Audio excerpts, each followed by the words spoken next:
Duit, duit, duit, duit, duit, duit. Duit, duit, duit, duit, duit, duit, duit. Kaya, kaya, kaya, kaya, kaya. Kaya, kaya, kaya, kaya.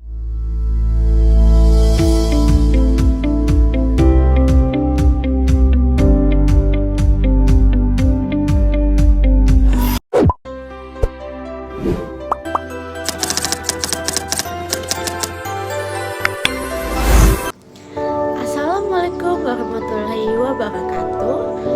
Halo semuanya, perkenalkan nama saya Indah Triko Malasari, biasa dipanggil Indah, dengan NIM 24230049. Di sini saya akan membawakan materi, yaitu teori uang dalam ekonomi Islam. Secara bahasa Arab, uang disebut nukut yang berarti alat pembayaran tunai.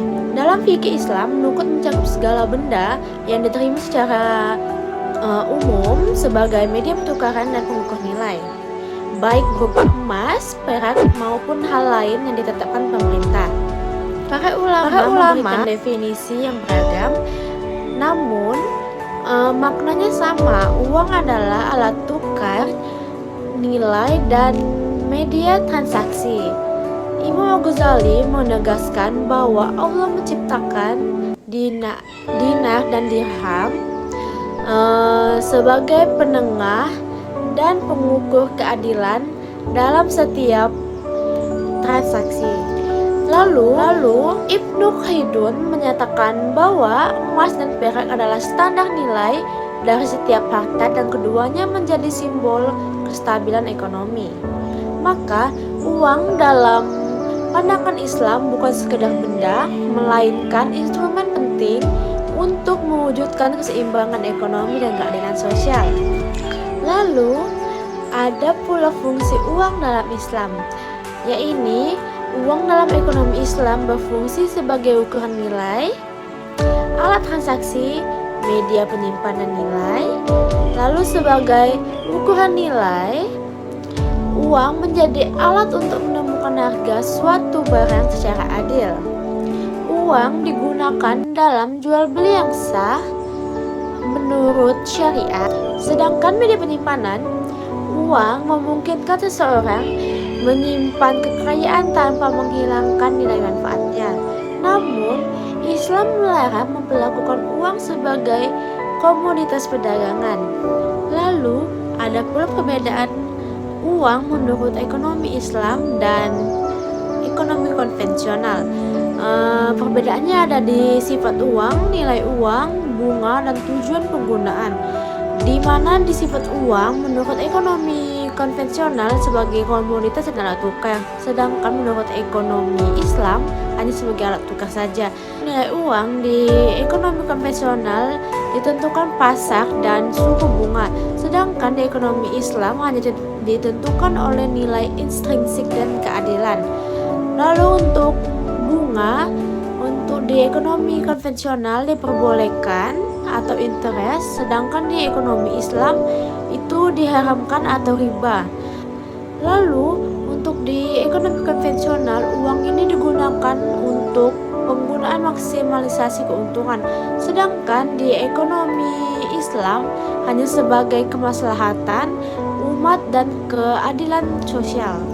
Jadi, Islam ini melarang penggunaan uang untuk tujuan spekulatif seperti jual beli mata uang atau forex, lalu dengan unsur riba atau gahar. Sebaliknya, Islam mendorong penggunaan uang untuk investasi produktif seperti pembiayaan murabah atau musyarakah. Ada pula beberapa prinsip uang di dalam Islam. Yang pertama adalah larangan riba, yang dimana setiap tambahan transaksi real dianggap haram. Yang sedangkan kedua adalah larangan penipuan uang atau iktihar. Uang harus berputar agar ekonomi tetap hidup. Lalu yang ketiga adalah zakat atas simpanan, yang dimana mendorong sirkulasi uang dan membantu distribusi kekayaan. Lalu yang keempat adalah nilai keadilan dan maslahah, yang dimana uang digunakan untuk tujuan bermanfaat bagi masyarakat luas atau sosial. Jadi kesimpulannya, uang di dalam teori ekonomi Islam adalah sebagai alat, bukan sebagai tujuan. Uang digunakan untuk memfasilitasi kegiatan ekonomi yang adil dan produktif sesuai syariatnya. Lalu, sistem keuangan Islam menolak praktik riba, penimbunan uang, transaksi spekulatif, serta mendorong perputaran uang dalam sektor real. Dengan menerapkan prinsip-prinsip Islam dalam pengelolaan uang, diharapkan terciptanya ekonomi yang stabil, adil, dan berkeadilan sosial, sehingga dapat membawa kesejahteraan bagi seluruh umat manusia dan sosial. Ekonomi Islam. Dalam ekonomi Islam, uang dipahami secara tegas sebagai alat tukar atau flow concept, bukan sebagai modal atau stock concept. Uang bersifat sebagai public goods, yang berarti harus beredar di masyarakat dan tidak boleh ditimbun. Sebaliknya, modal bersifat private goods, yang merupakan aset untuk menghasilkan keuntungan atau pertumbuhan ekonomi. Dalam Islam, uang dilarang digunakan untuk riba atau bunga dan spekulasi yang bisa merugikan masyarakat. Sejarah dan perkembangan uang dalam Islam. Uang dalam sejarah Islam seringkali berupa emas dan perak sebagai komoditas yang memiliki nilai intrinsik dan berfungsi sebagai uang barang atau commodity money. Emas dan perak dipilih karena sifatnya yang langka, tahan lama, bernilai tinggi, dan dapat dibagi tanpa mengurangi nilai. Uang kertas dan uang giral atau deposit money muncul kemudian dan mendapat perhatian sesuai dengan prinsip syariah. Tantangan dan peluang. Tantangan utama adalah integrasi konsep uang Islam dalam sistem ekonomi global yang didominasi sistem konvensional berbasis bunga. Peluangnya adalah pengembangan instrumen keuangan syariah yang berprinsip keadilan, transparansi, dan keberkahan, sehingga mampu mendukung pembangunan ekonomi berkelanjutan. Implikasi teori uang dalam Islam. Konsep uang flow konsep itu mendorong praktik perbankan dan keuangan syariah, di mana uang tidak boleh dipergunakan untuk menghasilkan bunga atau riba, tetapi harus melalui aktivitas nyata seperti mudharabah, musyarakah, atau jual beli halal. Prinsip ini juga mempengaruhi mekanisme zakat terhadap harta yang disimpan dan mencegah penimbunan uang oleh individu.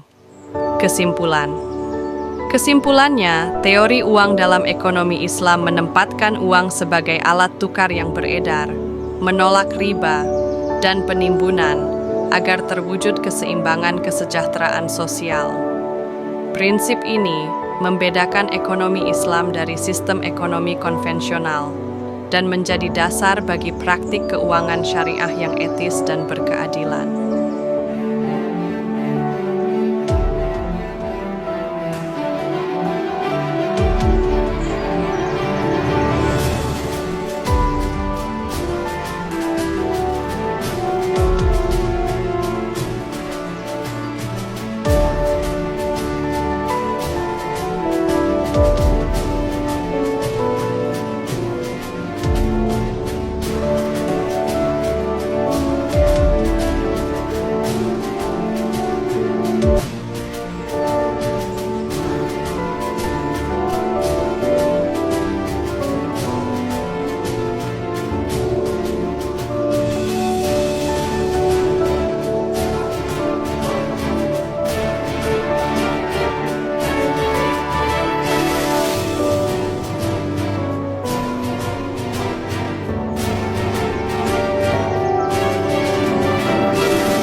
Itu saja penyampaian materi dari saya, yang dimana membahas teori konsep dalam Islam. Mohon maaf bila ada salah kata. Kepada Allah saya mohon ampun. Wabillahi taufiq hidayah. Wassalamualaikum warahmatullahi wabarakatuh.